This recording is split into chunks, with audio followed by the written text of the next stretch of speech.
I made my family disappear. Every day, in every way, Scrooge is getting worse. 12 holiday movies every 80s and 90s kid remembers. No disrespect to the Gen Zs, but the holiday seasons back in the 80s and 90s, they were one of one. December felt different back then. You could feel it before anything even played on the screen. Everyone's got someone in the family who picked movie nights, and it was law. No skipping ahead, no watching whenever. You waited, because these movies showed up once a year, and that made them special. You caught them live, or you hoped someone remembered to record them on VHS. Sometimes they did. Sometimes the tape cut off the ending, and you just lived with that. That feeling, that mix of excitement, comfort, and chaos, that's what we're going back to. Movie 1, A Chipmunk Christmas, 1981. 1, 2, 3. Christmas, Christmas time is near. For a lot of kids, A Chipmunk Christmas was the first holiday movie that ever really landed. It wasn't loud, it wasn't flashy, it felt soft and simple. You remember the voices right away. High-pitched, familiar, comforting. This was the kind of movie that played while the house smelled like food and no one was rushing anywhere yet. It felt safe. And then there was that moment. Alvin giving up his harmonica. Not because he was told to, not because he had to. He just did it. For a sick kid he barely knew. That hit harder than anyone expected, especially if you were watching it on the floor, wrapped in a blanket, pretending cartoons couldn't make you feel things. A lot of families taped this one off TV. You watched it every year, whether you planned to or not. It always showed up, quiet, sweet, and somehow unforgettable. Movie 2, A Christmas Story, 1983. MGM presents A Christmas Story. This movie didn't need an introduction. You could walk into the room halfway through and still know exactly where you were. The snow, the music, the house. It felt like Christmas before anyone even said a word.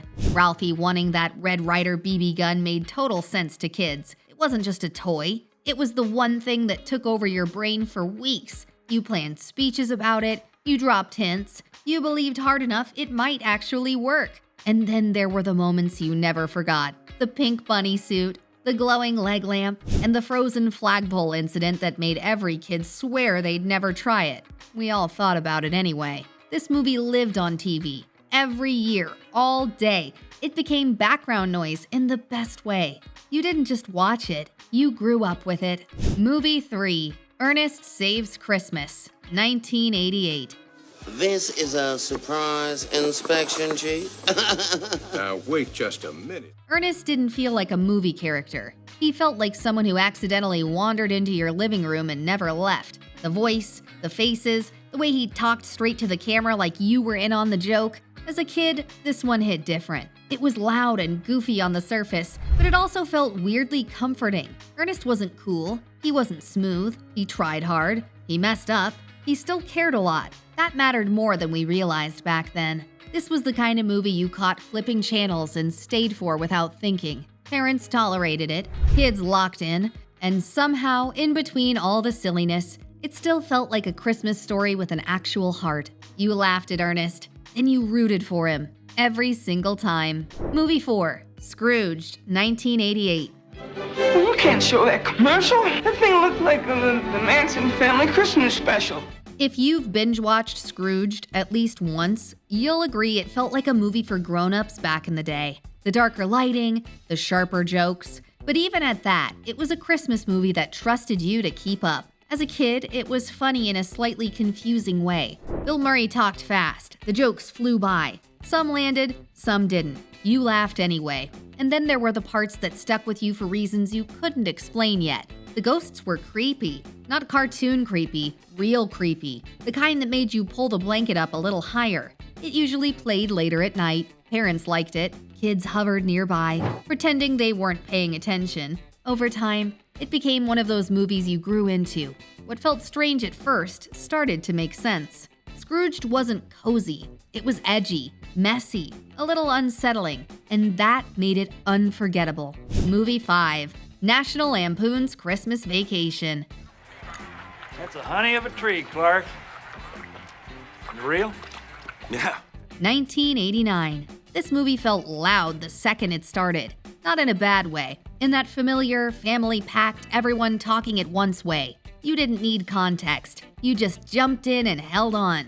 Clark Griswold wasn't trying to ruin Christmas. He was trying way too hard to make it perfect. Kids didn't fully get that part yet. What we did get was the madness, the lights that never worked, the turkey disaster, that squirrel sprinting through the house like it paid rent. This one always played while the house itself felt a little unhinged. Relatives showing up early, someone arguing in the kitchen, someone else laughing way too hard in the living room. It all lined up.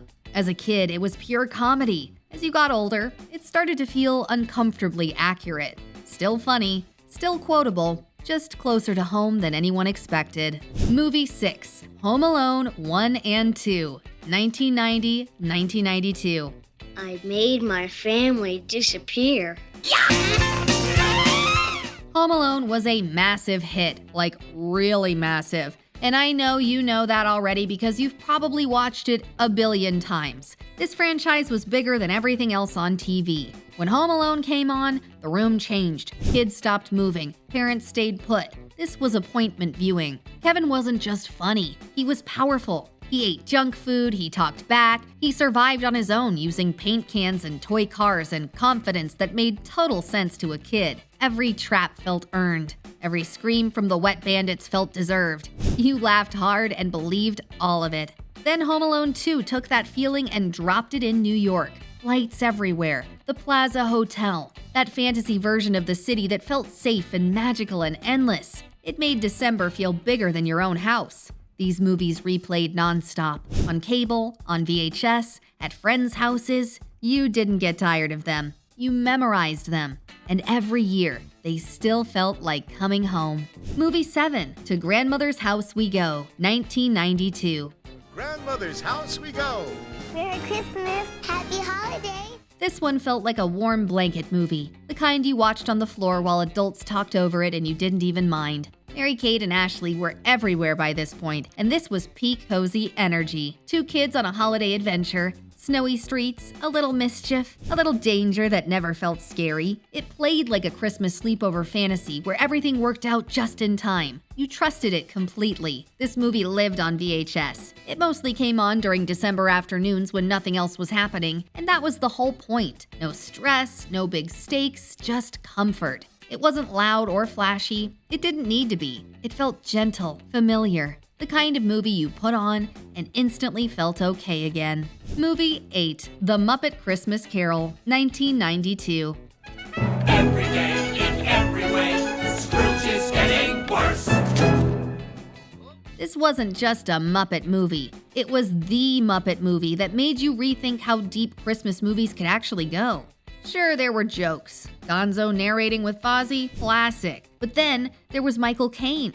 He wasn't playing around. The Muppets, with their goofy energy, and Caine with his serious Scrooge, somehow created the perfect balance. You laughed 1 minute, and then bam, you felt something. For kids, it was the first time you realized a Christmas Carol could actually be fun. The music, the costumes, the absurdly funny side characters. It was more than just another holiday tradition. It became one of the most heartfelt versions of the classic. All in all, The Muppet Christmas Carol felt bigger than a family movie. It was a Muppet masterpiece with a whole lot more heart than you ever expected.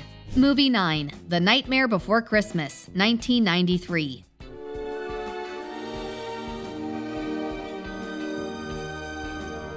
This movie felt like discovering something you weren't sure you were allowed to like. Christmas, but spooky. Skeletons singing, snow falling next to graveyards, and somehow it worked perfectly. As a kid, it pulled you in fast. The visuals alone felt unreal. Stop motion that looked handmade and alive at the same time. Jack Skellington felt cool in a way most holiday characters didn't. Curious, restless, a little dramatic. Kids related to that more than anyone admitted. This one lived outside the normal holiday rules. You could watch it in October, you could watch it in December. No one argued. It belonged to both seasons and didn't apologize for it. Some kids made this their whole personality for a while. Posters, soundtracks, rewatching it way past Christmas. It wasn't loud comfort, it was moody comfort. And for a lot of 90s kids, that was exactly the point.